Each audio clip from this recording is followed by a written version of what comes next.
Welcome to Wellbeing with Manny in conversation with. What we hear and what we listen to throughout our day can shape how we feel. If we feed and nourish our soul with wholesome conversations from everyday people, filled with positive stories that people can relate to, we may feel less alone and even inspired. We're all working through our own stuff, and sometimes you need to hear people's failures, successes, and everyday struggles.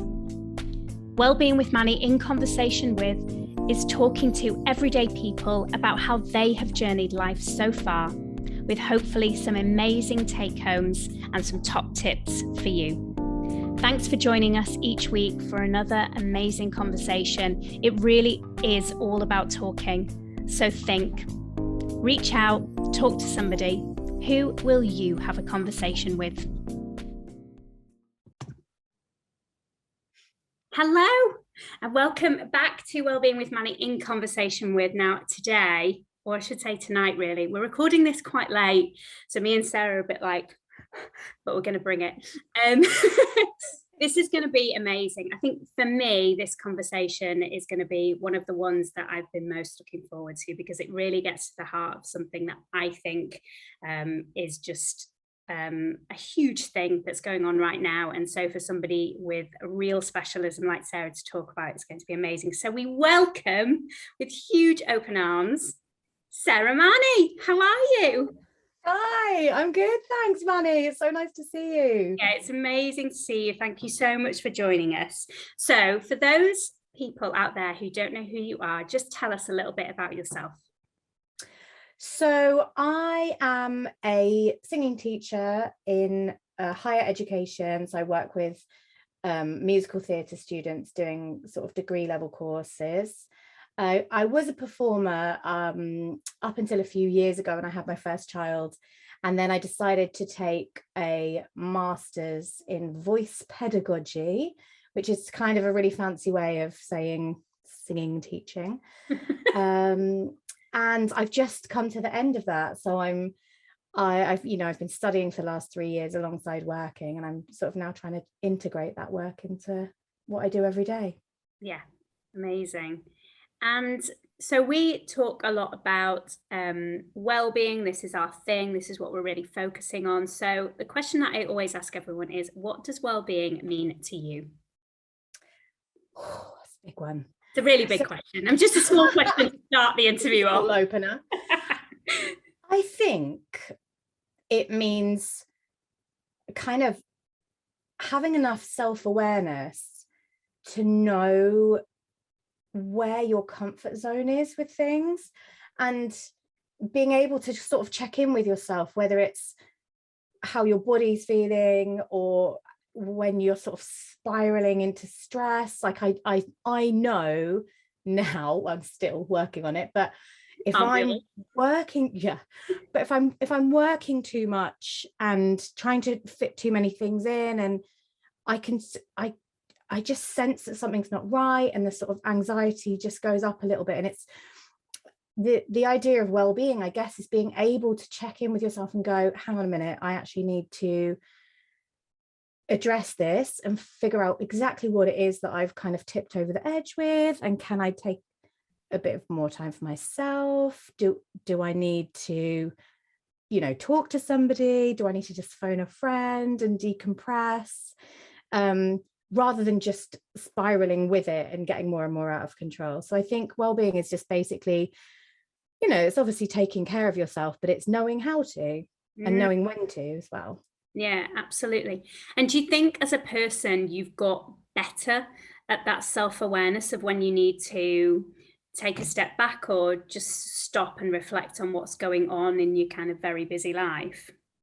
I'd like to think so. Yeah. I don't know if my husband would agree, but actually I think so. I think I'm better as I've got older at sort of recognizing cues and going, okay, that is my body. I had this amazing quote from somebody that said, you need to listen to your body. I actually can't remember the exact quote, but something like, listen to your body talk to you before it has to scream at you.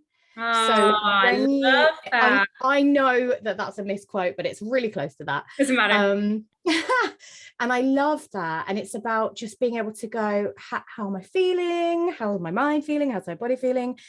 And when it's a small thing, you start addressing it then, rather than letting it go to sort of an extreme when it's much harder to come back from. Yeah, that's something that I think we talk about quite often, you know, with like tiny things that go wrong. It's like you just kind of push them away and push them away, but at the end they've got to come to a head and it's got to somehow blow. And if you can get a handle on that before it gets to that point, it's that kind of mindset, isn't it? Which I love. Right. And I think, like, as you say, when you're pushing things away all the time, it's like you're trying to control a situation that you can't always control. And this feeds into like a lot of the research I've been doing on acceptance, and actually sometimes like accepting something how it is can help a lot better than either trying to control it or to avoid it. Yeah. And that's one big thing that I have learned, actually. Yeah, just have sort of more acceptance of the whole range of human emotions, and be okay with it is okay to feel stuff. Yeah. And I think acceptance goes a bit hand in hand with a bit more self-compassion. So once you start to accept things that are either beyond your control or something that you just, you know, you've been working on for a while, and you just have to go, actually, do you know what? That's actually all right the way it is. That just leans a little bit into, I'm just going to have a moment of being kinder to myself here. And self-compassion is huge, isn't it? It's absolutely huge. And I think this, you know, our generation and the next generation below are not familiar with that as a concept. And people can be so critical and have such high perfectionist, you know, standards of themselves, that you push and push and push. And self-compassion is huge. There's I don't know if you know of Kristin Neff is her name. She's American. She does loads of work on self-compassion. Just her books and even just her YouTube videos are really worth a watch, because you suddenly, I showed them to some of my students actually, and they were like, what is this? Self-compassion? Yeah. And so it's a hard thing to learn, actually, though, to be kind to yourself and to allow yourself off the hook sometimes. Yeah. But yeah, really important. Yeah, it's a practice like anything. Let's get right into your work as well. So it must be a massive weight off your mind, even though it's been incredible, the work that you've done, and I'm sure it's just given you so much. It was a big task to undertake, doing your MA in voice pedagogy and what you've specialised in, which is performance anxiety. Just tell us a bit about the umbrella of what you've looked at, and then maybe just pick out some key points we can chat about. Yeah, so it was I did a 3-year course with a place called the Voice Study Centre. It was called Voice Workshop, actually, and now it's called the Voice Study Centre. And it's really like the first really specialist kind of training institute for master's level and PG Cert as well, for people to kind of distance learn on a sort of part-time course. But it's so open to how you want to study anything really to do with a voice. So I went into this course expecting to do lots of research on belting and how do I get a mix, and like just vocal technique that I thought I'd like to dig into the science of. Yeah. And actually I did a little bit on things like that, and breathing methodology, and more technical aspects of teaching singing. And then as I was working with my students, I was seeing more and more people with performance anxiety, basically. But I mean, I didn't really know a huge amount about it. I guess it used to be known as stage fright. And I just thought, how can I help these students? Like, I need to know more about this to see if I can actually do something for them. So pretty early on in the course, I just sort of changed my tack and started researching into performance anxiety, which can be called music performance anxiety when you're looking at like the academic literature. There's a lot more about it if you look up music performance anxiety. But again, there wasn't a huge amount of stuff out there for singers. There was quite a lot of research done on musicians. So I just thought, I need to research this. I need to find out about it, and I need to find strategies about how to help my students. And so, yeah, I've just kind of done one assignment after another on looking at that from different angles. And then my final research project, sort of a culmination of all of that, was looking at one specific intervention called ACT, which stands for Acceptance and Commitment Therapy. And obviously I'm not a therapist in any way, nor do I want to be. But I was kind of looking at it from a coaching angle. So I designed a coaching course basically to use these techniques of acceptance mainly, and the commitment side, which is kind of focusing on what your values and your goals are as a performer. And yeah, I did a huge project on that with really interesting outcomes for the students that I did it with.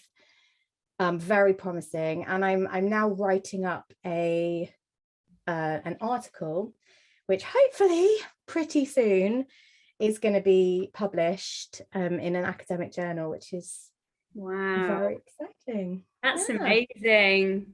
Well, congratulations for that, first off, because that's amazing.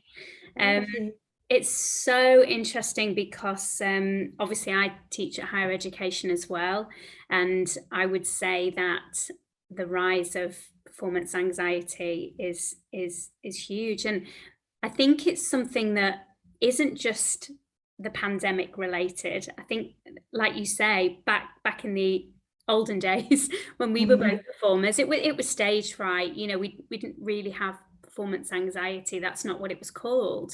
So it's been around, hasn't it?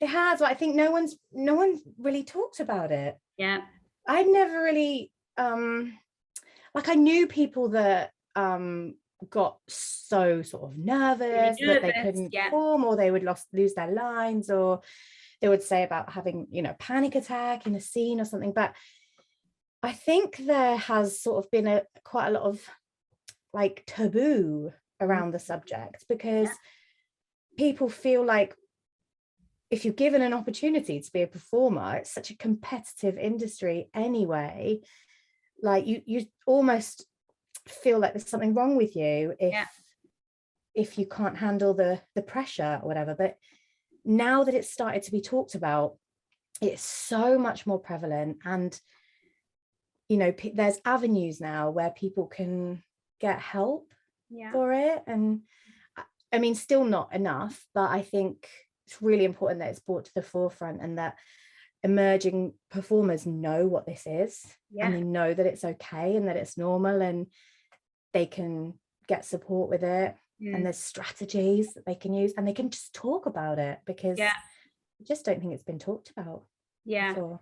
I think that's a really good point that you make as well about, you know, this is what you want to do. It's your passion. It's your gift.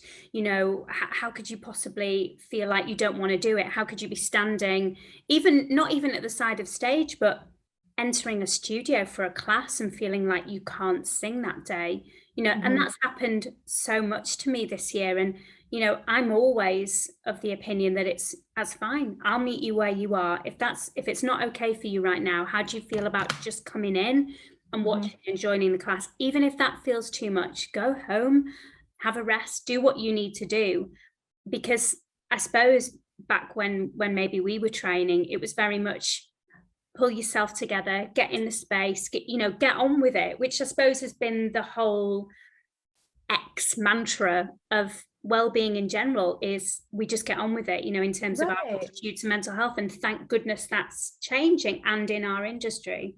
Right. And I think that attitude, you know, from past generations has pushed really promising performers out of the industry, because they've gone, oh, well, there's clearly something wrong with me, or, you know, but you're obviously a compassionate teacher who can spot those sort of things in their students. And I think a lot of teachers are learning a lot more about it. And I think the more awareness actually singing teachers can have across the board of the fact that certain behaviors in their students might be down to performance anxiety rather than, I don't know, rudeness, laziness, lack of preparation. Don't get me wrong, sometimes it is those things, but just it's about having that little extra thing. Oh, hang on, is there something else going on with you here? And also I think teachers really want the tools to be able to help their students. And I think back in, you know, maybe even 7 or 8 years ago, if some people were extremely nervous, I used to say, how about turning around? How about just looking at the wall? And sometimes they would be all right with that. And sometimes even that was just a little bit much. And I'm not sure in those days that I dealt with it as well as I did now. So, you know, as it was Maya Angelou, isn't it? You know, when you know better, you do better. And hopefully I do better now than maybe I used to do. Maybe I did push a bit too hard you know, a few years ago, but now I absolutely know that it's not my push to make. It's got to be them. When you know that the work's been done, it's just how they're feeling, you know. Right, exactly. And I mean, even doing something, you know, as a teacher to throw different ideas at them, even something like that. Like, I think you, rather than just toe the line and get up and do it or sit out, I think it's great to sort of find different opportunities, and it's going to be different for every student in what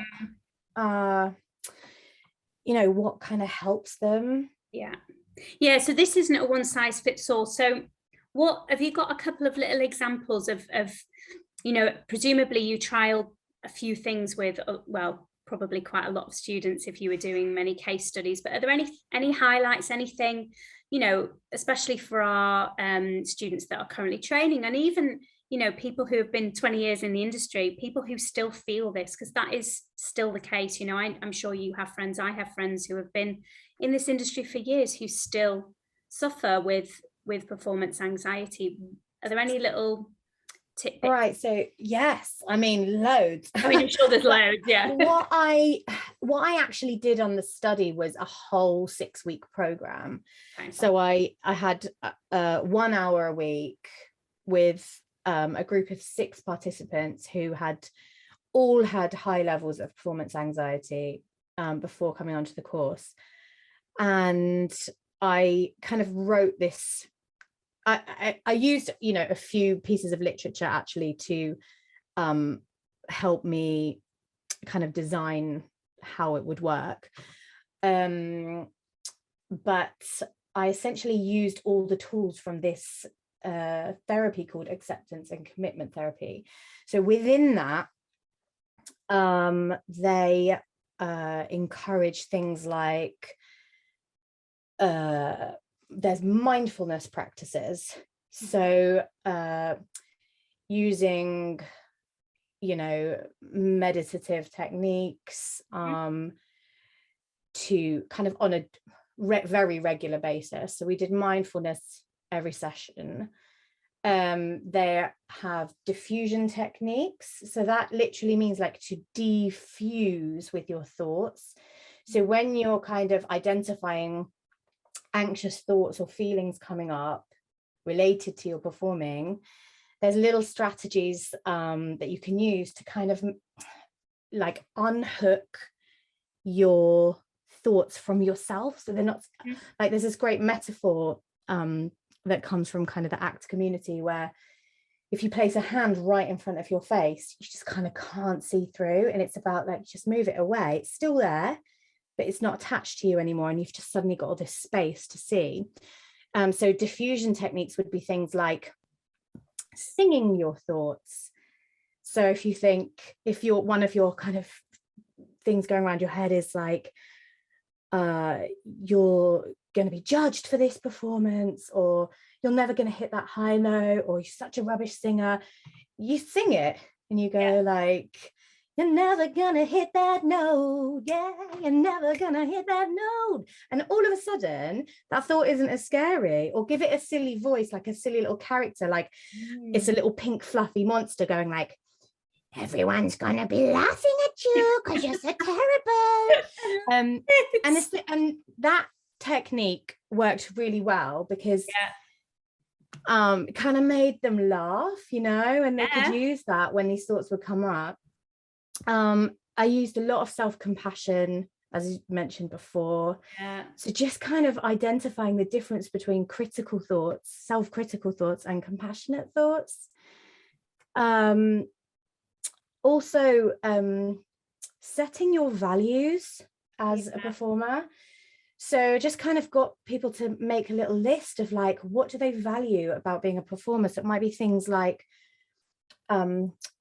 communicating the emotion of the text in a song, or it might be being a bold and daring performer, or, you know, different things like that. Might be really engaging with my scene partner, anything like that. And as people kind of identify their values, it gives them a different focus. So you can go in and go, right, that's what I'm holding on to, and I'm going to commit to all my actions being in line with my values now, rather than kind of avoiding things like, I don't know, not coming to class, or controlling things, so pushing things away, or, you know. And so there are so many. I don't even know where to start. It's amazing. It's so interesting as well, because obviously I've got coaching qualifications, and so much of what you're saying aligns with just general kind of coaching practices. So I would always talk to anybody who's coming for coaching about what their values are and what their core beliefs are, because everything then is structured around that. So even just myself thinking about some of the steps that I've taken this year off the back of the pandemic, everybody has had a tough time, and it's been really challenging, but what it has given everyone is time to reflect. And a lot of us have then, well, hopefully a lot of us have gone back to, what is the core value? What am I doing everything for? And then everything else has to fit around that. So I kind of quite often, I do a bit of a 1, 2, 3. So like I have like a main core value that is like absolute non-negotiable. Jake Humphrey talks about this on his High Performance podcast, which I love, about what are your non-negotiables. And some of my non-negotiables are at least 2 nights a week I have to have tea with my children and my husband, and nothing can come in the way of that. And so it's about, you know, finding things, and these are things that are like that, but you're moving them into the performance world. So you're saying, what are the things that you are going to commit to with this song, or what are the things that you are, what is your core belief here, what are your values here, and then that's the thing you hold on to. So it's a really great way of just reframing it. It's so important. So it just gives you that, it just reminds you what you're doing it all for, because that can get really lost when you're kind of spiraling. And it helps you travel in that direction, and you're making sure that everything you then do in relation to your preparation and your performance and your practice is all in line with those values, and you're kind of then moving in the right direction all the time. So that some of those students who went through that process with you, how are they now? Like, what is do they have a daily practice that they'll do, or are some of them so far through this now, because they've been doing it a while, that they're seeing just huge results? Talk us about the other side. So basically, I mean, I don't personally teach any of these students. That was one of the sort of ethical considerations that I needed to do. So none of them are actually my students, although I do see them around.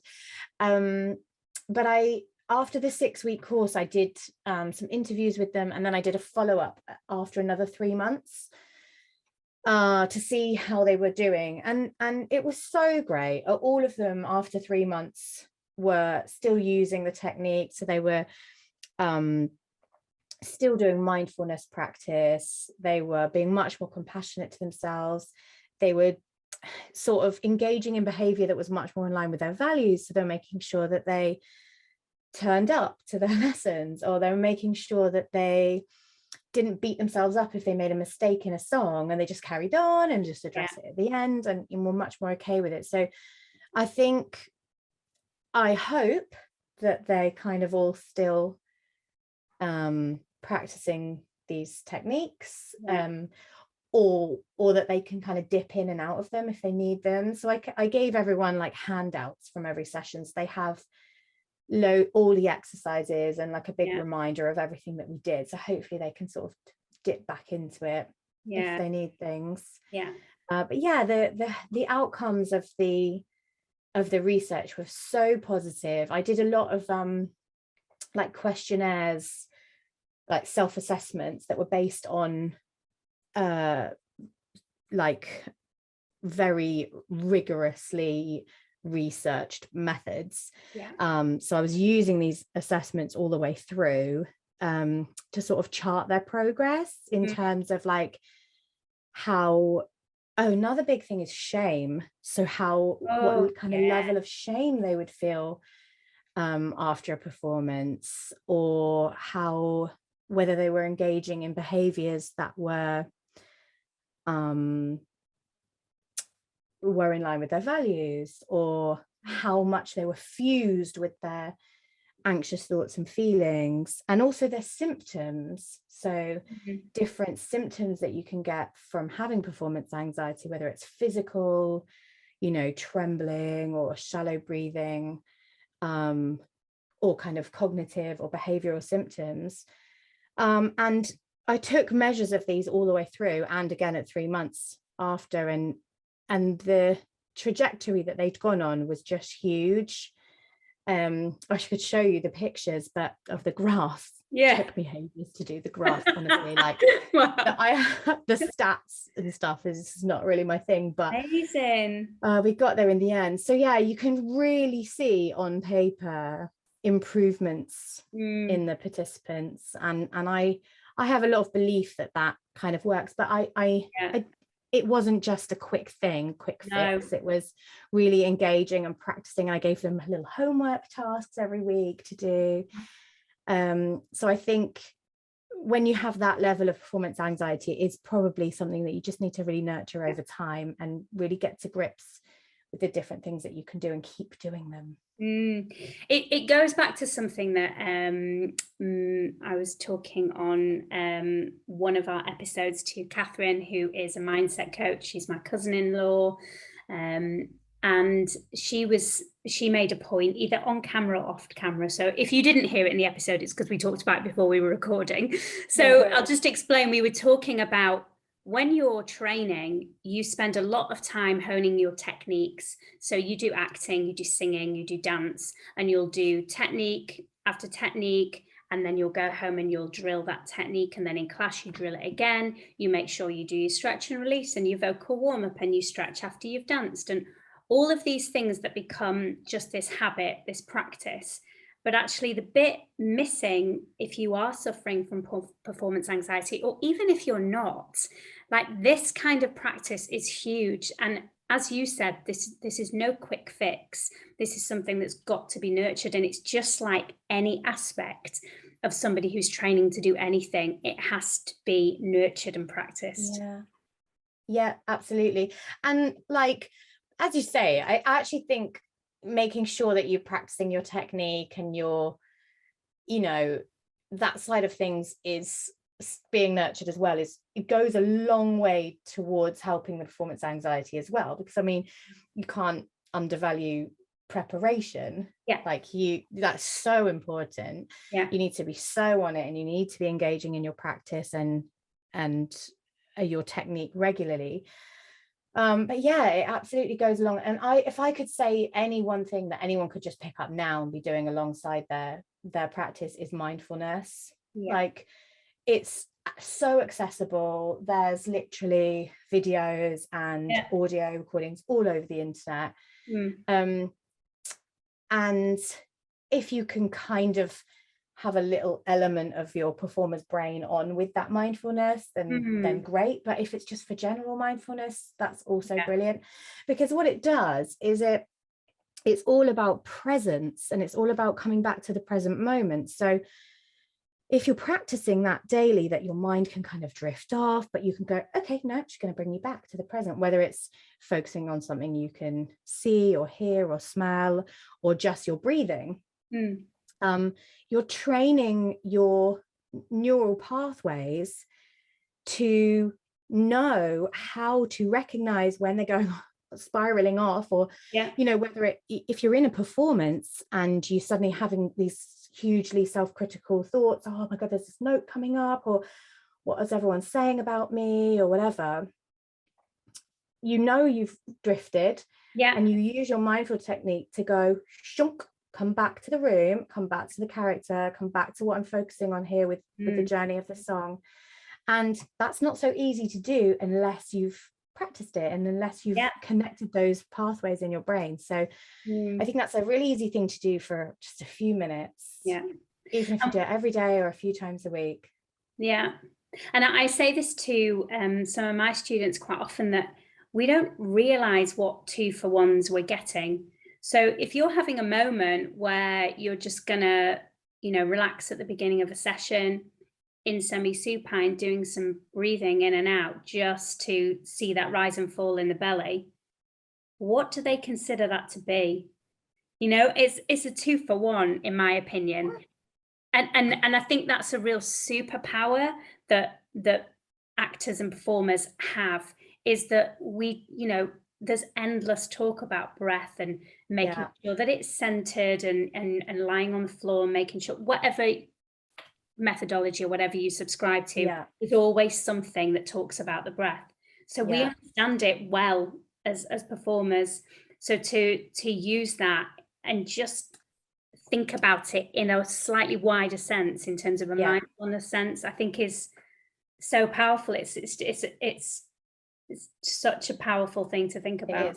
Breath is so important. I mean, it's our life force, it's everything. And I would even say that an exercise like that, breathing exercise, is even a 3-for-1, because you who doesn't love a 3-for-1?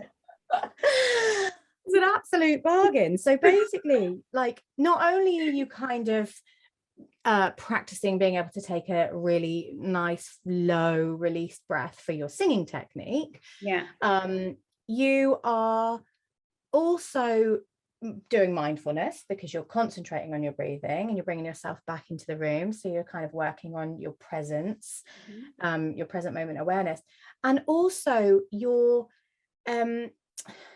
basically calming the body at the same time. So taking like, for example, taking a longer out breath than an in breath will kind of lower your stress levels, reduce the adrenaline, things like that. Say it's before a performance or something. So you're actually like calming your whole nervous system at the same time. So I'd say it's a 3-for-1. 3-for-1. Who does not love a 3-for-1? That is, honestly, and I totally and utterly agree with you. Look, I could probably talk to you all night. This has just been so, it's just exactly at the core of what I wanted these chats to be about our well-being, but with this huge kind of focus on performers. And I think, this chat in particular will really resonate with so many people. I hope so. Yeah, it really will. And the work you're doing is just incredible and so valuable, and there's so much to learn from what you've done. So I'm so kind of excited to read stuff when it's published, and to learn more about it myself, to equip myself to help people more as well. Yeah, thank you. Well, I'm also kind of in the process of trying to write the 6-week study that I did into a proper course, like a marketable course where I can coach whether people are professionals or students, if they kind of want to sign up. So watch this space. Yes, watch this space, everyone. So before we close, I just want you to, I mean, you've given us so much anyway, some amazing things to think about, some things to put into practice. Out of all of that, what are your quick top 3? So for anybody listening now who is really thinking, yeah, this episode is for me, what are your final top 3? This is what I would recommend that you try and incorporate into your practice. Okay, top 3. So number 1, just know that these little symptoms that you might experience, as I said before, kind of trembling or a pounding heart or a dry throat or stomach churning, all of those things, they are a pre-programmed response. They're to do with our survival instinct. So when we perceive a threat, or if there is a real threat, but if we perceive a threat, which is what's happening in those moments, even if it's a social threat and from your peers, and you think, I'm going to be judged or whatever, the body will snap into survival mode, and there's basically not anything you can do to control it at that point.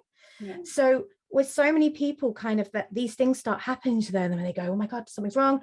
Everyone's going to see my hands are shaking and I can't breathe. And actually, the more you focus on those things, the worse they're going to get.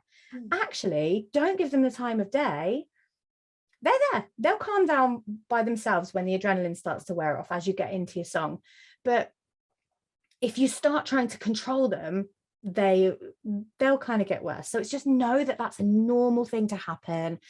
Once your body realizes it's not under threat and you get into the flow of things, it will kind of calm down, as long as you just don't focus on it. Don't give it any attention. So that's one thing I would say, is just don't be scared by those kind of things that come up whilst you're performing. Just ignore them and they'll go away. Another thing I would say is, if you have time, there's a couple of things on YouTube which are like amazing to go and watch, which are about this this method ACT. And there's a guy called Russ Harris who has got a series of like really short, couple of minute little animated videos on YouTube, and they are so brilliant. They're so accessible and really fun, and they kind of give you an insight to some of these techniques, which you can use for general life or for performance in particular. And also go and look at the work of Kristin Neff as well on self-compassion, which is really, really important. And thirdly, just to drill it home, like, go back to the mindfulness techniques and just give yourself a few minutes here and there. It will do wonders, not just for performing, but for just everyday life.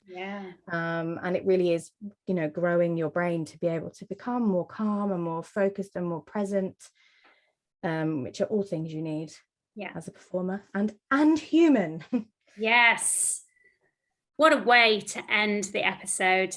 Sarah, I can't thank you enough for your time. It's been amazing to have you on Wellbeing with Manny in conversation with. It's really been a conversation I'll remember. It's so relevant for everything that I'm doing right now, and for hopefully everyone listening and watching. Oh, my pleasure. Thank you for having me. Oh, you're so welcome. Thank you for being part of this Wellbeing with Manny community. It really means a lot to me that you can spare some of your precious time to listen to these conversations. Please share this episode with anyone you think would benefit from hearing these open and real conversations. And remember, talking is key. Who will you have a conversation with?